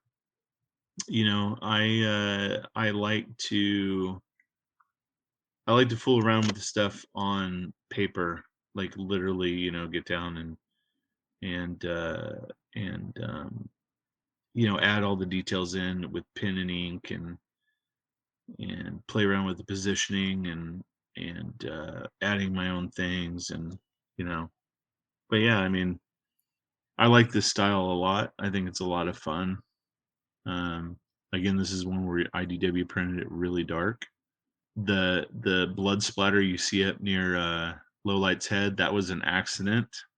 I was trying to put on just a little tiny bit of splatter, and then the white acrylic paint fell out of the toothbrush, and I was like, oh shit, I gotta draw this whole thing over. And then it dried and you could see a lot of the lines still through it, so I just went and redrew that little part just over the paint. Thankfully it didn't completely ruin it. And it was a happy accident too, because the blood splatter ended up looking pretty cool. And I'm really surprised too that Hasbro let me get away with it being him not being a night spotter and more of a sniper, Yeah, Diana's putting in a little bit of intel here as well. Cullen says he snuck a Fort Benning patch on the shoulder. Yeah, there's Easter eggs in like literally everything that we do. Oh, we were wondering at the time when we originally discussed this, when it came out, whether you were thinking about a particular comic from the past to homage that. I think there was Alpha Flight. Yeah, and it was Mutants. People think of the New Mutants issue. So I'm gonna, so everybody understands this. So that New Mutants issue is Rob didn't come up with that idea. That New Mutants issue is an homage to an Avengers issue. But this was actually, I came up with this idea from issue 12 of Alpha Flight, which I love Alpha Flight, and so this was kind of like my idea of it, except there's a character with a gun on it. Otherwise, I love that cover where all the characters are in crosshairs, and it was pretty cool. It was a brilliant idea. But no, I didn't even think about it with that New Mutants cover until somebody brought it up to me. Uh-huh. And even then, it wouldn't be an homage to the New Mutants cover; it'd be an homage to the original Avengers cover that Rob got it from.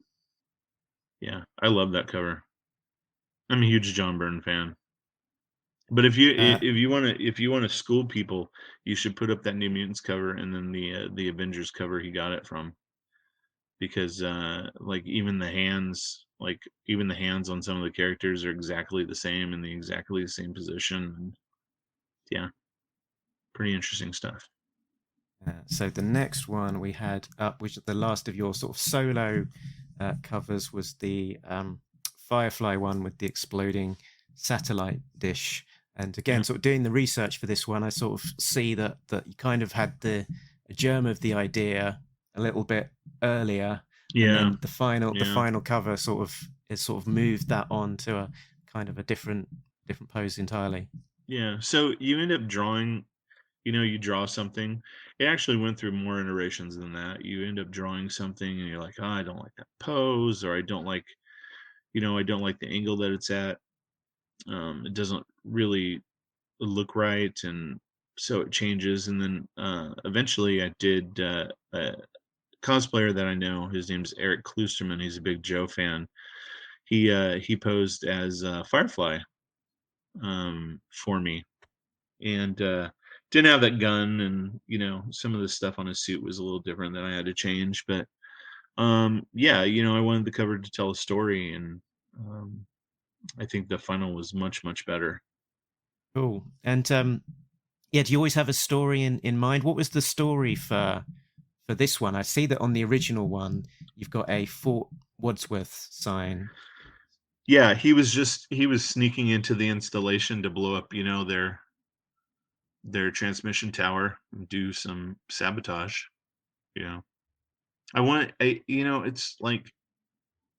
It's like G.I. Joe, in the past has run rampant with like Baroness covers where she's just standing there with a gun, and it's always just Baroness. Yeah. Do you know what I mean? The cover is Baroness is looking hot. Yeah. Yeah, or Snake Eyes, in some cool pose, and it's just that. But I miss, like, when I was a kid, you'd go looking through the comic book rack. You very rarely saw like a comic where it was just a character in a cool pose. The covers were, when I was a kid, the covers always seemed to be like a panel from inside. It there was some action going on. There was word balloons, and this really cool like hyperbole and about like what was going to happen in the issue, and I miss that, and I wish comic books would get back to that, where there was something happening. Even if a lot of my covers were RIs and the stuff that was on it didn't really have anything to do with what was going on inside, I still wanted it to be like there was something happening on the cover, and you're like, what's like, I want to know the whole story of this. I want to know what's going on. Who is Cobra's new saboteur? Find out inside in the thrilling origin of Firefly. Look out, Tim's good at coming up with these. Look out, Joe's. The base is under attack and Firefly's getting away. I guess that's more like voiceover copy if it was a TV. But yeah, you know what I'm saying? Like I love that stuff, and especially who comic book companies really seem to cater to now, which is older folks that have a nostalgic memory for a lot of these characters and stuff. You think that they would cater to that, but that's why I always try to tell a story. I think some of this is marketing, because covers in the 80s, covers would sell because you'd be standing in front of them at a store, and you'd Mhm. probably see the whole cover, but maybe you'd see the top third or the top 2/3 Yep. of the cover based on the spinner rack or the display rack. And nowadays, covers are JPEGs on your phone. They're JPEGs on a preview website. They are JPEGs in a catalog for store owners to peruse. And even if people are reading the physical object, and most of them are, like the whole marketing around it has changed. And I remember when I was in college, there was a movie that was released theatrically, and the poster had a certain arrangement of like Head and Shoulders and like the one actor and the other actor and some little other bits, like a car, an explosion, and a light source, a little bit of vehicle, a little bit of ground, and the title. And then when it was released on video, it's like, well, now it's sized for a VHS or a DVD case, and all that information will fit, but it was a new image of just the one head and just the other head and a little bit of a gun and the title. And it's like, okay, well, with that much real estate, what do you want to accentuate? These two actors. And so, and then just sort of tastes have changed. You know, it's like, are people even patient enough to like look at a cover and puzzle it out and like be intrigued by it? Interestingly, as much as we think about comic covers in the past having boxes with sort of like narration on them or the occasional word balloon, G.I. Joe didn't do that. No, G.I. It's the other Marvel books that did. You know, like you think of the final special missions, and it's like, if that was Punisher or Uncanny X-Men or Avengers, you know, it's like, look out, Avengers, Kang is back. It's like, nope, it's just a bunch of jets. And then when Ripper is motorcycling along, attacking a dog, right? The Ron Wagner cover to 70 something, right? There's a word balloon, right? Is ARF? Is it ARF? Like that's that's so weird compared to every other. There's also ones like, you know, where Clutch goes home the hard way, you know, right? So he's falling and stuff. And but how rare is that? Like Panic at the North Pole, but then nothing on 3 and 4, and then 5 has a sound effect, and then but nothing on 6, and then something on 7. Every one of those covers also told a story. Every one of those covers weren't just a static pose of a character. All of them told like some sort of story. And, you know, it's easily proven with, you know, the old animated commercials that they did for the covers, where the final scene of the animation was the cover. You know, the story goes into them, you know, it stops and it's becomes the cover of the issue and stuff. So, you know, all the covers back then for G.I. Joe told some sort of story. You know, look at that Vosburg one where you know, Scarlet and Snake Eyes are hiding behind the facade, you know, the home in the town, you know, and like, I want to know what's going on, like what's happening, you know. I think a fundamental shift in the American comic book cover comes in 2000, 2001, when Bill Jemas and Joe Quesada are in charge at Marvel Comics and institute a rule, which was in effect for, I think, 3 years, that covers had to have one character in a sort of pin-up pose. And there was no copy. And even team books like Ultimate X-Men or Uncanny X-Men, it's like you look at those covers and it's like just a drawing of Storm flying or just a drawing of Iceman making an ice luge. And that was about like grabbing people with an exciting, sexy image. And that's a different hook, and I think less effective hook. And it sounds like you would agree than a story hook. But you know, I think of Mike Zeck's cover to 47 with Zartan strangling Gung Ho, and I'm worried. It's like, oh, he's inside. Oh no. Right. Yeah. No, it's really good. Yeah. I love, and that's why I'd pick up G.I. Joe issues. I wanted to know was the cover drew me into it. And, you know, speaking to like what you're saying about Marvel, you know, a lot of the other Marvel titles, DC Comics, which I read a lot more than I did Marvel back then, they had a lot of it where there was a lot of like the story happening on the cover, and a lot of word balloons. And, you know, DC is probably fundamentally what inspired me far more than Marvel did when I was a kid. is I got to see more DC comics. Because the other guy was buying all Yeah, exactly. It goes again back to the guy in the town that we were in, collecting mostly Marvel. I didn't have a Spider. The first the first Spider-Man comic I ever had was Web of Spider-Man #1. That was the first Spider-Man comic I ever got, because I never saw him when I was a kid. You know, the guy in town I grew up in always bought him. So It's quite a cover to start with. it is. Oh, Charles Vess. Charles Vess painting. Oh my God! What a shift to the art on the inside. Yeah, right. But Vess did draw and paint a Spider-Man graphic novel a couple years later. So. Mm-hmm.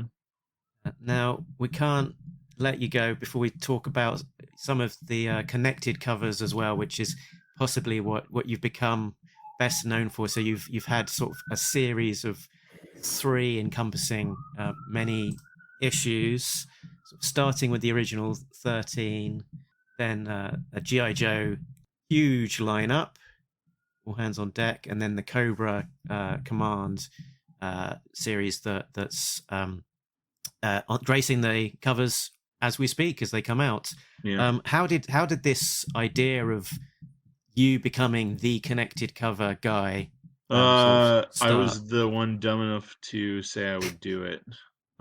So the first one I did, I had no idea what I was doing.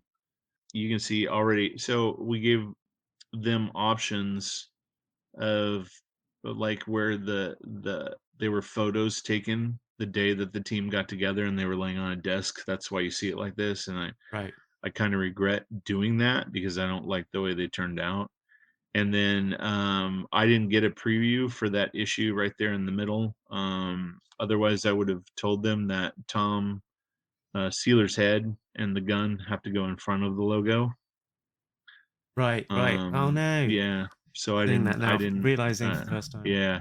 And so the Steeler in that cover, that's Tom Waltz, the editor.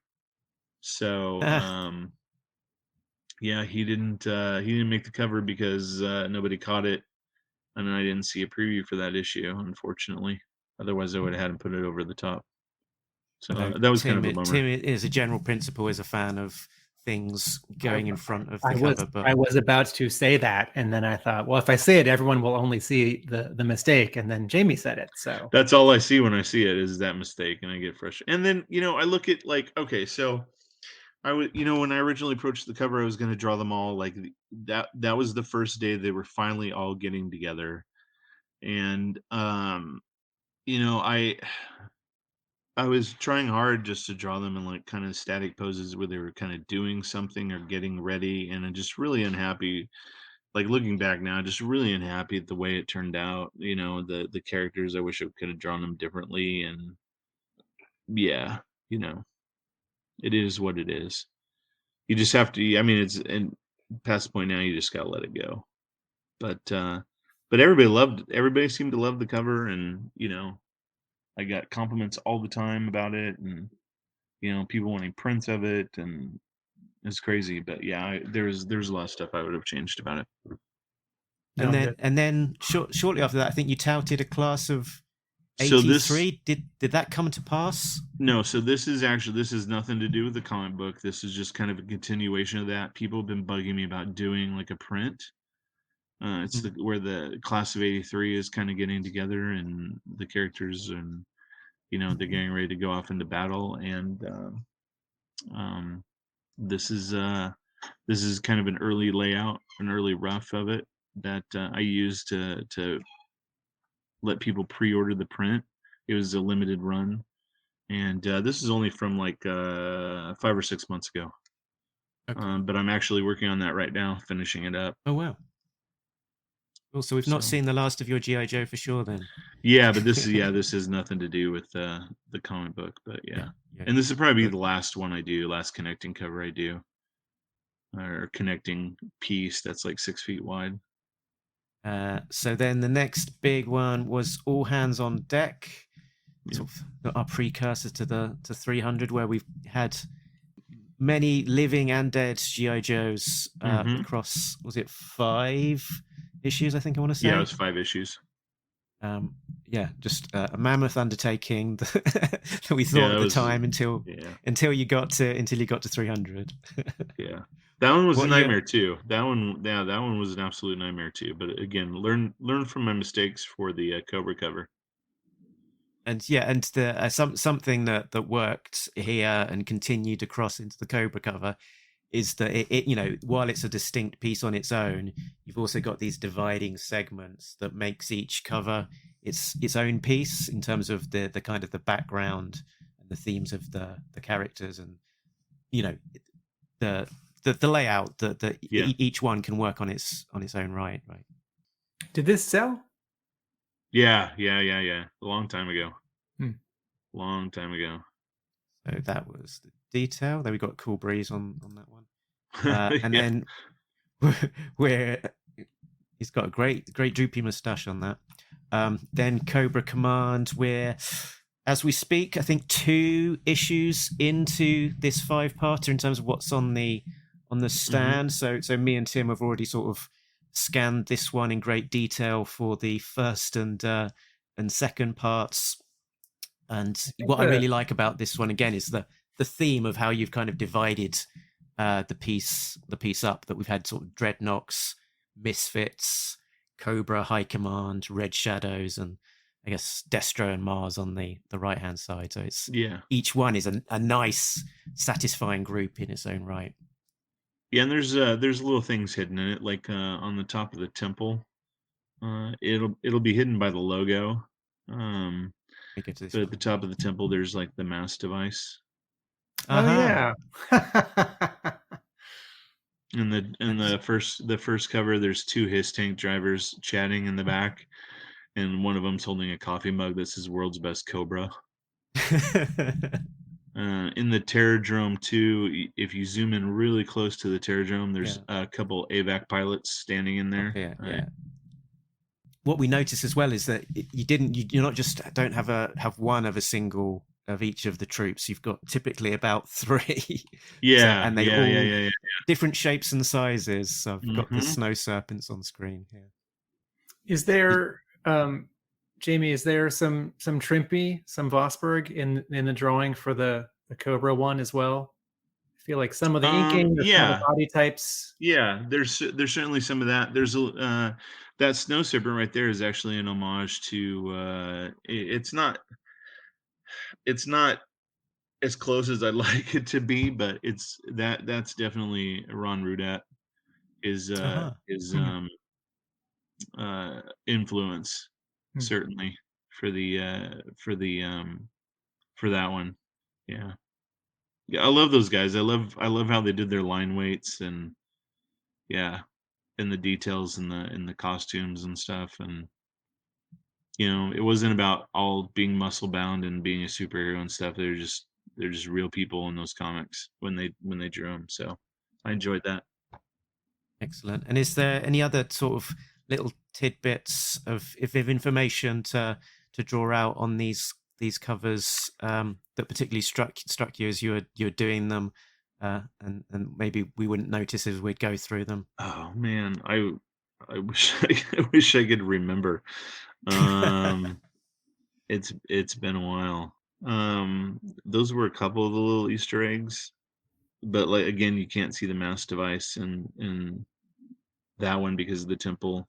Obviously hides it. Just above the logo. Is it? So yeah. So Mark, can you go to the previous slide with the 3 snow serpents? Jamie, what do you ink with? Oh yeah. So I have a couple of different brushes. I also use Tombows, and I have a couple of brush pens that I reload with ink. Okay. And then Molito makes this really cool set of they kind of look like microns, but the ink is much better and the nibs are much better, and I use those for like the small detail. Okay.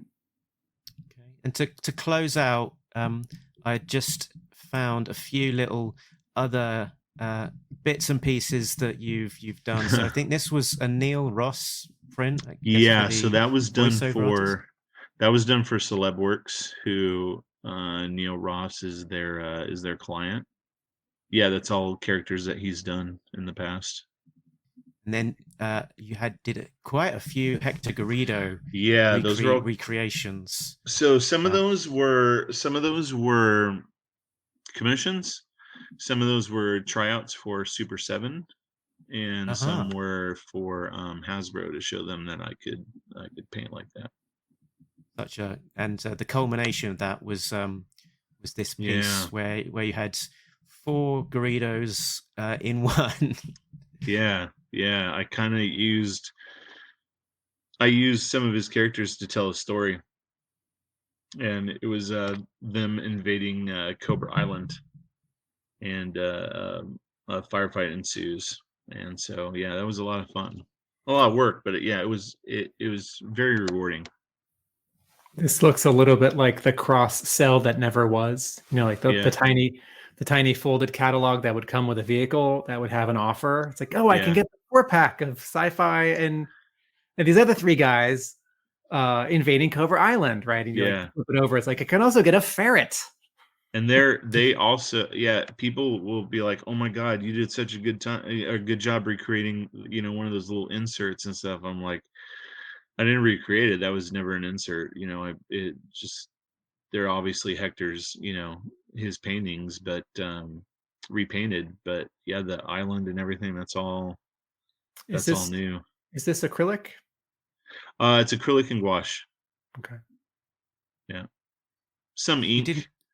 Obviously, after the, I have to go back and touch up little details here and there after I put the acrylic coat over the top. But yeah, you didn't just sort of draw the picture, put it out there. You gave it a name as well, so I could see that. I think called it Operation Sanskrit. Yeah, there's story happening there. There is a story behind it. Like I said, I always should try to put stories in those things.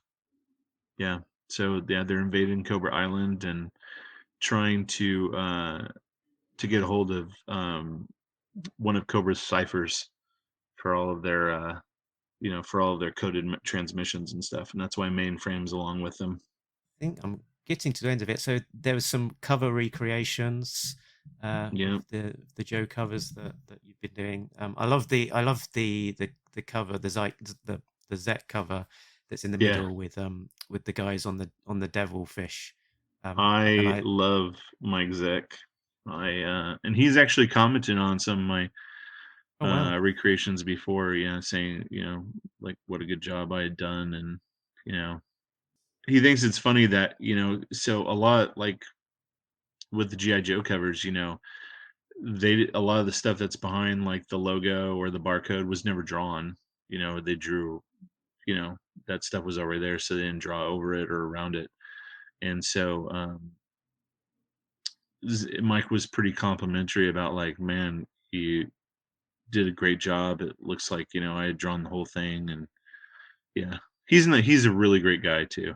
I've loved doing conventions, and sitting by him, and learned a ton of stuff from him. He's a great dude.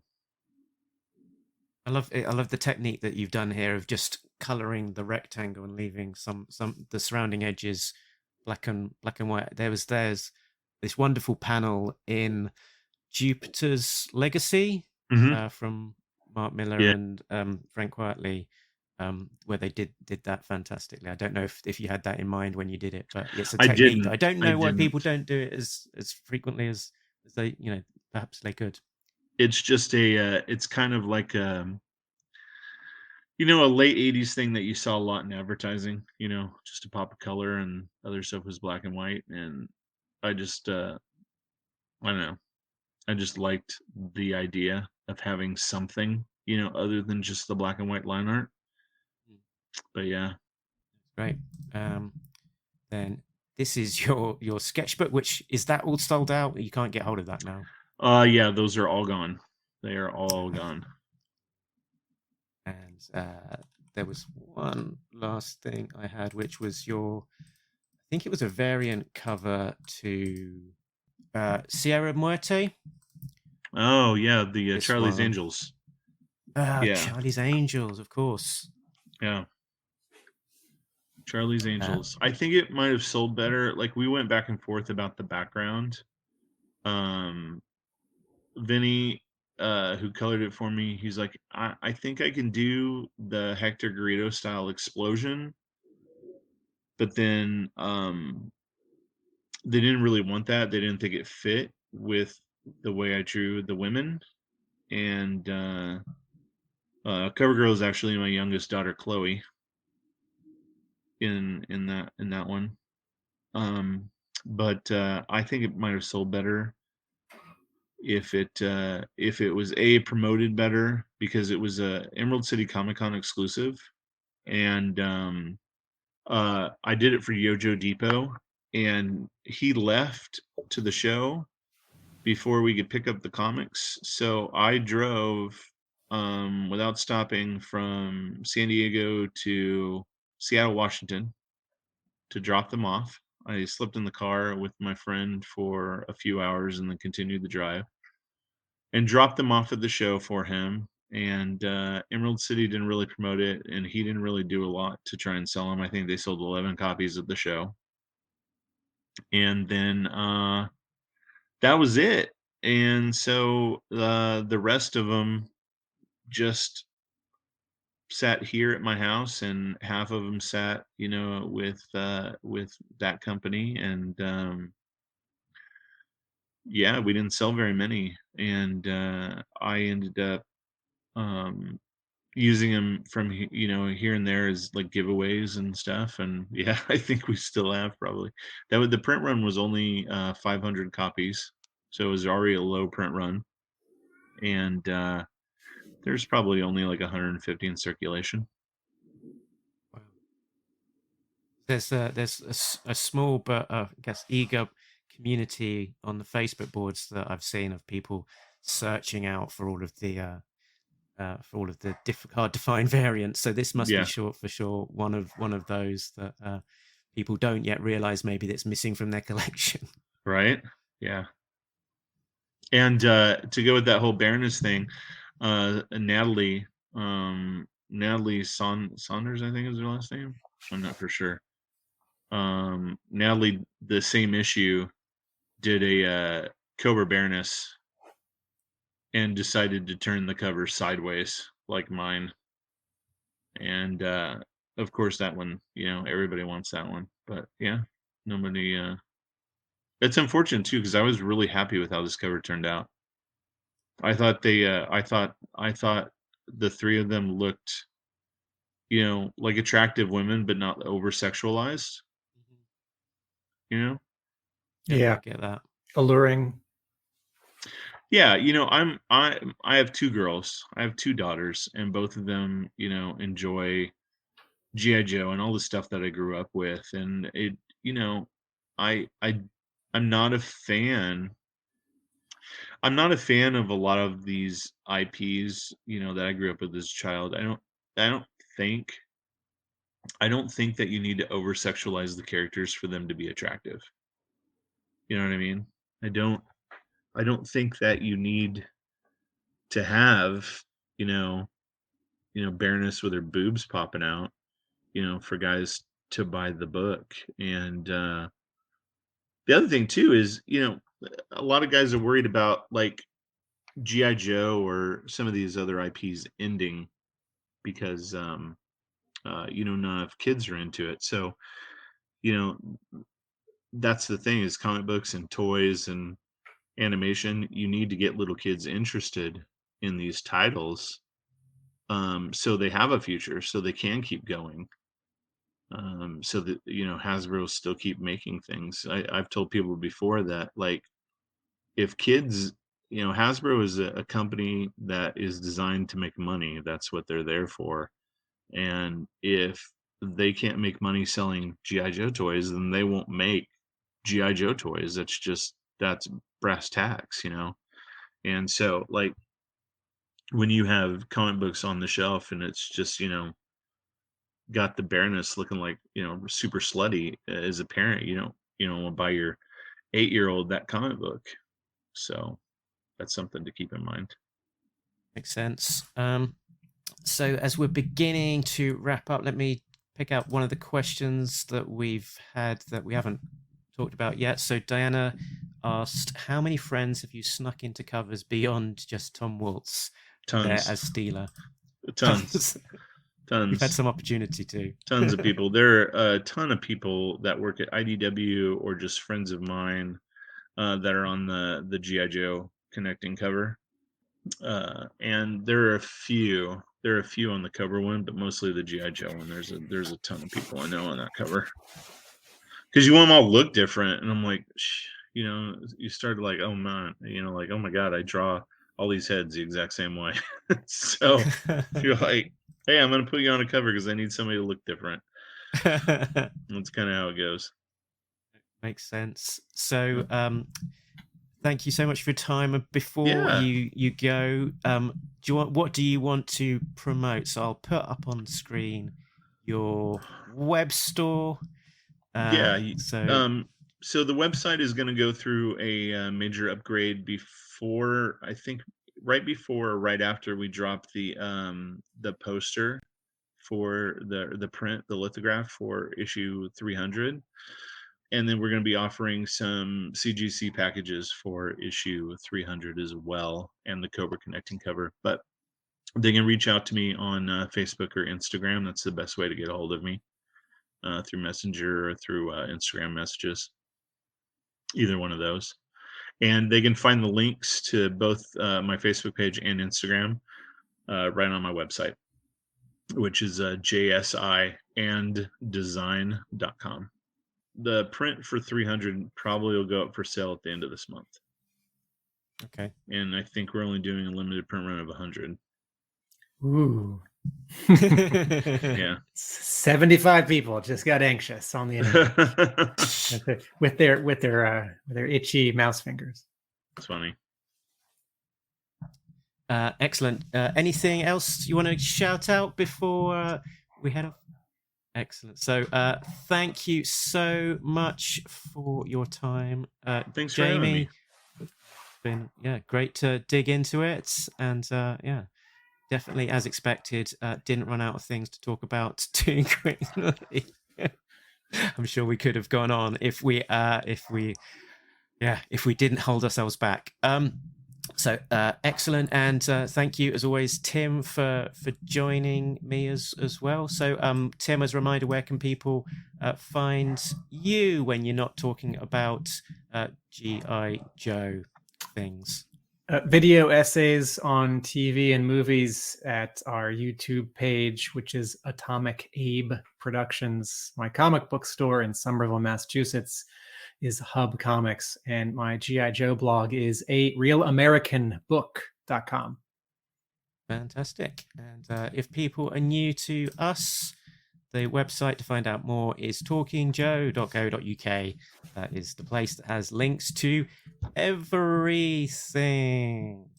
So I think with all that said and done, let me say, put it on the ticker. All that said and done, Tim. Nobody but Talking Joe. Remember, an international podcast with 3 guys from across the world. Laters.